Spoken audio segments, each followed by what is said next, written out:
Alright, in this video we're going to continue discussing matrix algebra.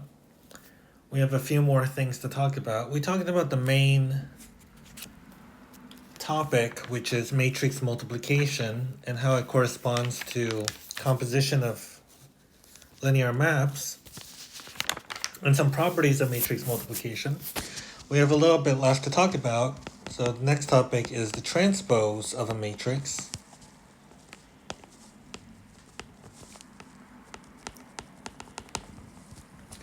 So let's say that you have a matrix A and its ij entry is A sub ij. Then the transpose of a matrix is, so let's say A is an m by n matrix, is the transpose is the n by m matrix, which is written like this, A transpose, and the ij entry is A sub ji.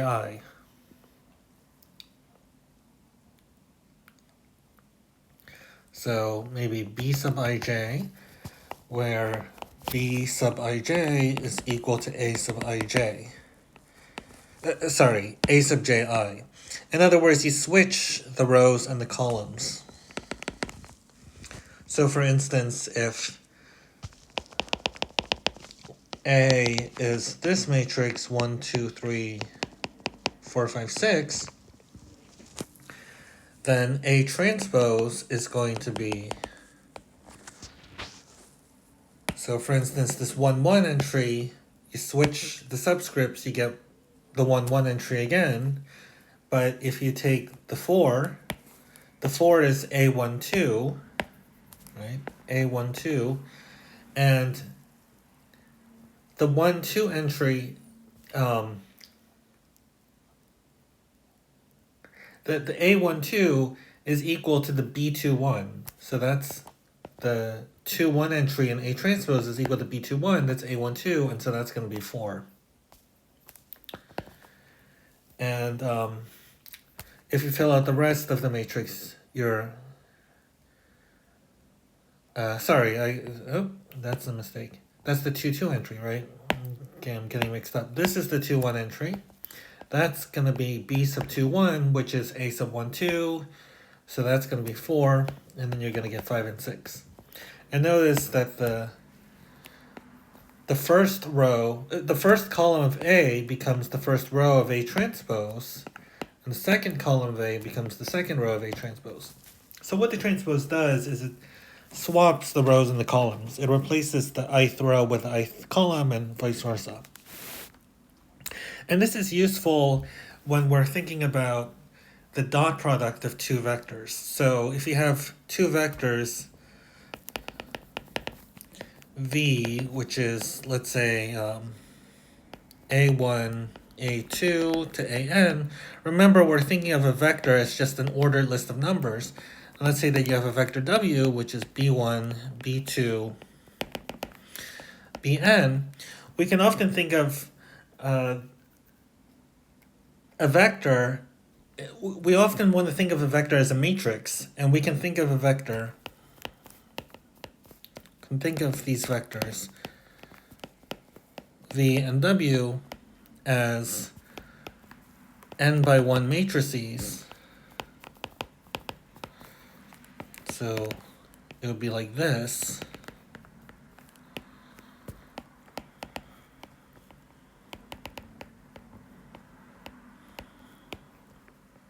Right? You get these n by 1 matrices. And this is good because if you want to multiply a matrix by a vector, we are using the notation, it matches the matrix multiplication, right? If you do A times V, the matrix times a vector,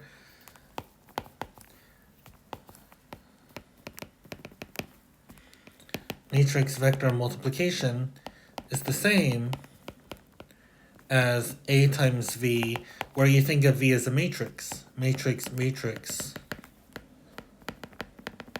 multiplication, but that only works if V is a column, right? So for instance, if you have like the matrix A, which is, this matrix, you can multiply by the vector v, which is 5, 6, and this is a 2 by 2 matrix times a 2 by 1 matrix, but you're going to have an issue if you think of that vector as a row, right? This would be a 2 by 2 matrix. This is a 1 by 2 matrix. This is undefined. This product is undefined. Whereas this first one is okay. And so in order for the notation to be consistent, it's better to write the vector as a column. But then you run into these issues. So for instance, if you want to define the dot product of two vectors, the dot product of v and w is defined to be a1 b1 plus a2 b2 plus dot dot dot plus an bn. Well, v is an n by 1 matrix and w is an n by 1 matrix, and the product, the matrix product, v times w, right? V times w, this matrix product, if you think of v and w as matrices, this would be undefined. So this dot product symbol, I mean, the notation is overloaded in some sense, because this dot product notation is not the same as the dot, if you want to indicate matrix multiplication. But what you can do is you can think of v transpose. So v transpose will be this row matrix. And then if you take this matrix, this 1 by n matrix, and then multiply it by this n by 1 matrix, that is a defined matrix product. So you get v transpose times w. Let me write this as v transpose times w is defined.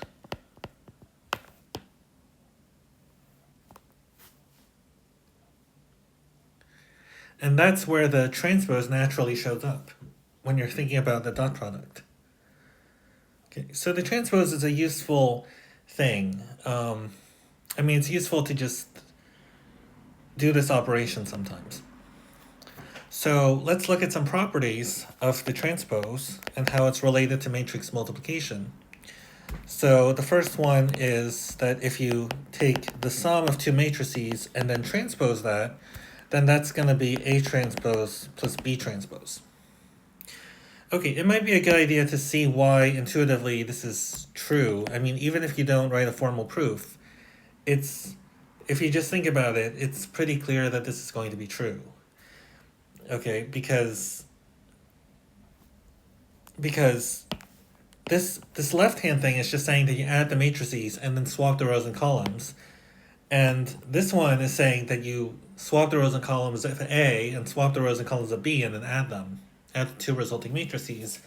And if you think about it, you just write down some matrices, you'll see that you're going to get the same thing. Okay, so I won't bother writing a formal proof of this. Then another one is if you take, say, a constant,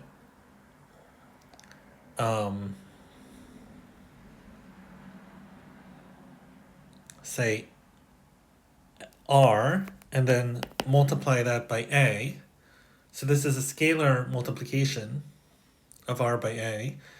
And then transpose that, that's going to be the same as taking A transpose and then scaling that by R. Okay, again, that's pretty clear that if you take a matrix and then multiply every entry by a scalar and then take the transpose, that's going to be the same as if you transpose the matrix and then multiply by the scalar. Okay, and then part C is the one that's somewhat less obvious. It's that if you take two matrices, A and B, multiply them, and then take the transpose, that's going to be equal to B transpose A transpose. Now notice the order. It's B transpose first times A transpose. It's not A transpose times B transpose. Now, let's actually think about why it can't possibly be A transpose times B transpose. So let's say that A is, let's just take an example for C. So let's say A is this matrix 1, 2, 3, 4, 5, 6, and then B is this matrix, I don't know, like that. Well, B transpose, so let's calculate B transpose. That's going to be a 2 by 3 matrix, right? B is a 3 by 2 matrix, so B transpose is a 2 by 3 matrix. You swap the rows and columns, the first column becomes the first row, second column becomes the second row, and A transpose is going to be similarly, okay, that's a little too close. It's going to be this matrix. Well, do you see what's wrong with A transpose times B transpose?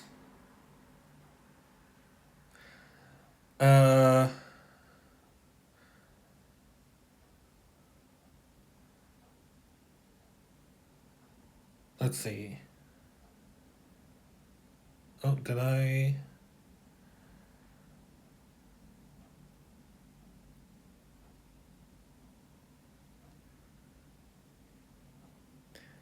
Give me 1 second. Did I get things mixed up? Oh yeah, right. No, this is fine. So in this case, A times B. So A is a 2 by 3 matrix. B is a 3 by 2 matrix. A transpose is 3 by 2 matrix. B transpose is 2 by 3. A times B is going to be a 2 by 2 matrix. So when you transpose it, you're still going to get a 2 by 2 matrix. So this is a 2 by 2 matrix. On the other hand, okay, I was going to say that A transpose, B transpose is undefined, but that's not true. A transpose is a 3 by 2 matrix. B transpose is a 2 by 3 matrix. The product is a 3 by 3 matrix. Right? So there's absolutely no way that these two matrices are going to be the same because the sizes are different.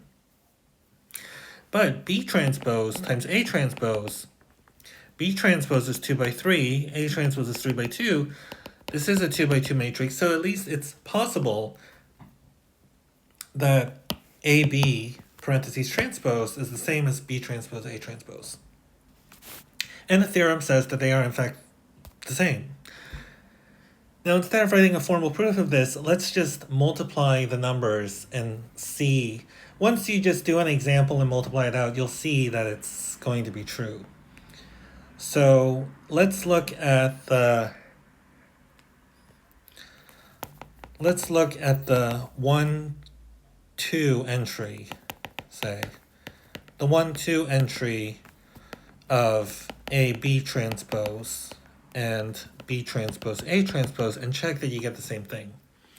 So the 1, 2 entry of AB transpose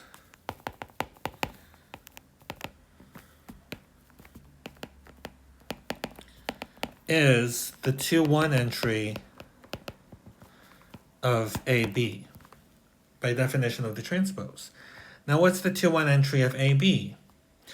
The 2, 1 entry of AB is what you get by taking the second row and multiplying by the first column. The second row being multiplying by the first column. And so I'm going to get 4 times 0 plus 5 times 1 plus 6 times 2.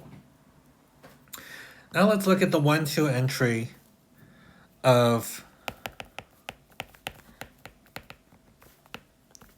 A transpose B transpose.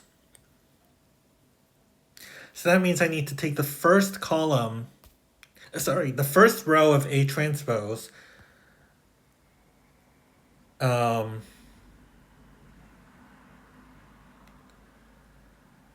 see here. Oh wait, we're saying that this is B transpose A transpose. Oops, yeah. Sorry. B transpose A transpose.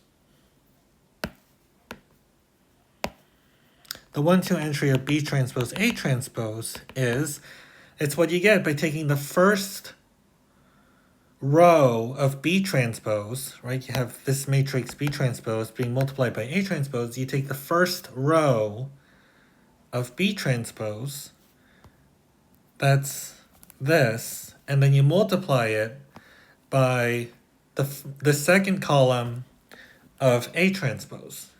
And you see that you're going to get 0 times 4 plus 1 times 5 plus 2 times 6. And you see that what I get is the same thing. I get the same number. I'm doing the same multiplication. And so that explains why AB in parentheses transpose and B transpose A transpose are the same. So these are the same.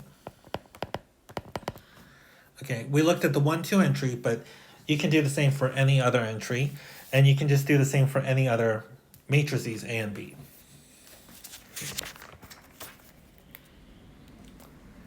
Okay, and something that we'll look at later is something called symmetric matrices. So a matrix is called symmetric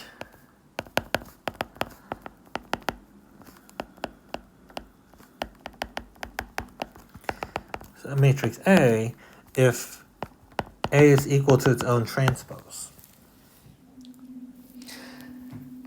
Now, can you see why every symmetric matrix is square? So note that every symmetric matrix is square. Do you see why that's true? There's a simple reason. Because if A is an m by n matrix, A transpose is an n by m matrix, the only way these two matrices can be equal is if m equals n.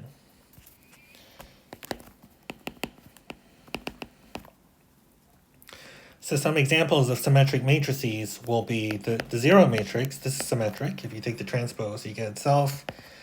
The identity matrix. In fact, you can take any diagonal matrix. Any diagonal matrix. A diagonal matrix means it's a square matrix where if I is not equal to j, a sub ij is equal to 0. That's what a diagonal matrix means. But you can have a matrix like this. This would be a symmetric matrix.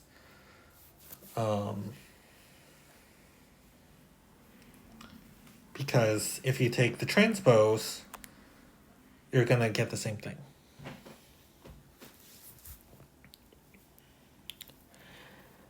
So that's the transpose. The transpose will show up more often when we look at orthogonality, because as I mentioned, it's relevant to the dot product. Okay, so that's the transpose. Let's also talk about powers of a matrix.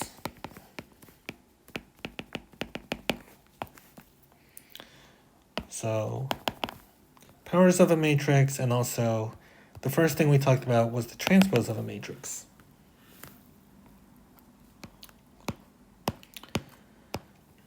So whenever you have a square matrix, if A is a square matrix,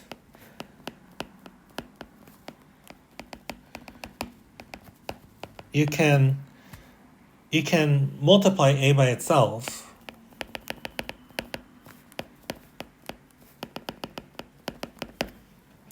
And naturally, A times A is written as A squared. A times A is called A cubed, and so on. So if you take n a's and multiply them, that's called a to the nth power. And all right, there's not a whole lot to say about that. Okay, that's something you can do, and that's something you can explore. If you have a diagonal matrix, now in general, if you have a random matrix, like let's say that A is, 1, 2, 0, negative 1, oh, maybe not, okay, 4, negative 1. If you have something like this, there's no easy way to calculate A squared other than just multiplying out the entire matrix. So if you wanted to do, so if that's your A, then A squared would be this matrix times itself. And that's going to be, okay, you just have to multiply. And to multiply the matrices, remember, you can figure out each column by taking this matrix times each column, and then that amounts to multiplying each row of the first matrix by that column. So you're going to get, in the 1, 1 entry, you're going to get 1 plus 8 is 9, and then in the number below it, it's 4 minus 4 is 0, and then you're going to get 0, and then, oh, 9, that's weird. Okay, that was not expected that I would get something like this. In general, there's no real pattern for the powers of a matrix. In other words, there isn't really something that you can just do. You definitely cannot square each of the entries and then call that the a squared. That's definitely not true, right? Okay. On the other hand, if you have a diagonal matrix, if A is diagonal, so let's say lambda 1, lambda 2, lambda n, then if you have something like this, then a to the kth power is going to be lambda 1 to the k to lambda n to the k. It's this diagonal matrix. Okay. And when I write these big zeros, I mean that 0 everywhere else. Some of these lambdas could be 0, but they don't have to be. It could be 0 or non-zero. Okay. And this is true just by multiplying things out. Also, we should introduce upper triangular matrices. So we say that a matrix, again, a square matrix, so triangular matrices.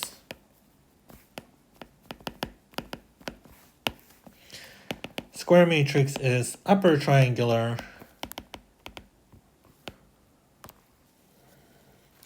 if the entries below the main diagonal are all 0. The main diagonal is this.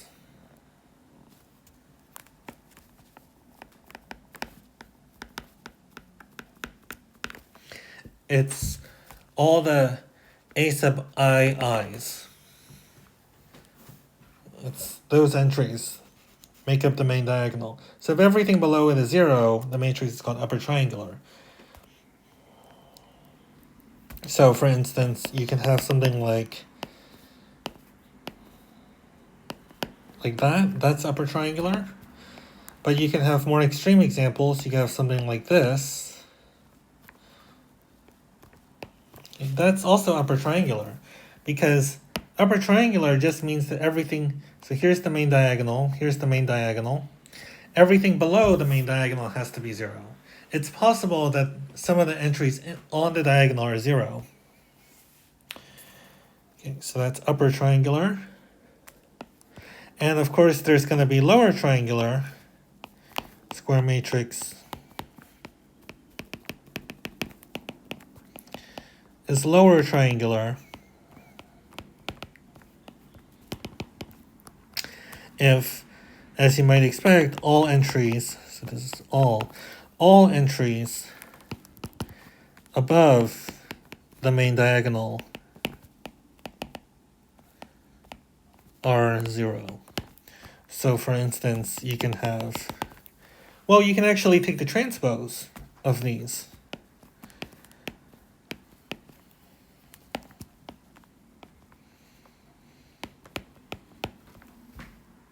So if this is A, that's B, you can take the transpose. If you take the transpose of upper triangular matrix, you're going to get a lower triangular matrix, and vice versa. By the way, what happens, maybe this is something I should have written above. What happens if you take a matrix and transpose it, and then transpose it again? Maybe I'll call this part D. If I take a matrix and transpose again, I am going to get A. Right? Because I am switching the rows and columns. It might be a good idea if you're feeling a bit uncomfortable with this, you don't see it right away, just write down an example of a matrix. Just just take the transpose of A and then take the transpose again, and you'll see that you're going to get A. Okay.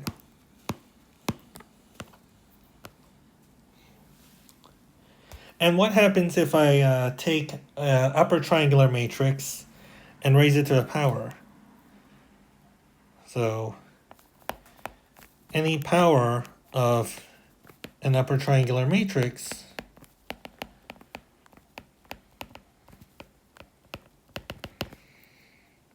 is, okay, it might be a good idea to just multiply. So let's just look at some examples. So let's say that you take this upper triangular matrix like this, and then multiply it by itself. What you're going to get is you're going to get 0 here. Right? If I take the 2, 1 entry, I take this and this, somehow the fact that I have a 0 here and a 0 here implies that I'm going to get a 0 here. And I'm never going to be able to get something that's non-zero.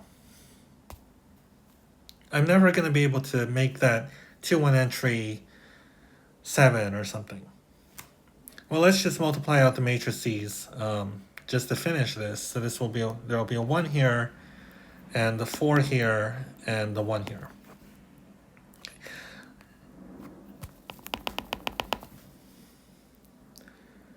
Okay, so any power of an upper triangular matrix is upper triangular. Again, this example that I wrote is not a proof, but it just illustrates that the statement is true in this particular case. But you can, I mean, if you just write down the general upper triangular matrix and then just do the matrix multiplication, you'll see that everything below the main diagonal is going to be 0. And similarly, if you have a lower triangular matrix, it's going to be lower triangular.